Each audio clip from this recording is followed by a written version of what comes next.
பொய்யான பிரச்சனைகளை உருவாக்குவது. கர்த்தருனை ஆசீர்வதிப்பார். அருகாமையிலே ஒரு தேவனை அறிந்த மனிதன் ஒரு ஐரோப்பிய நாட்டிலே டாக்ஸி ஓடும் பொழுது ஒரு பெண் ஏறினாள்.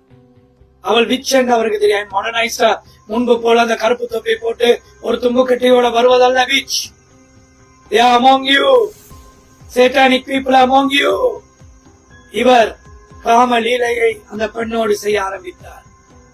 அவள் தன்னுடைய அறைக்கு அழைத்து சென்றார். அந்த மனிதன் தேவனை அறிந்தவன், சர்ச்சுக்கு போகிறவன், விபச்சாரம் செய்தான். அவள் படுக்கையிலே வைத்து அவன் மேலே ஒரு புழுதி போன்றொன்றை பூசிவிட்டு போய்விட்டார். அவனுக்குள்ளே அசுத்தாவி வந்தது. சாத்தான் அவனுக்குள்ளே இறங்கினான். விபச்சாரம் செய்ய போய் சூனியக்காரி அவனையே சூனியத்துக்குள்ளே ஆட்டி வச்சுவிட்டு போய்விட்டான்.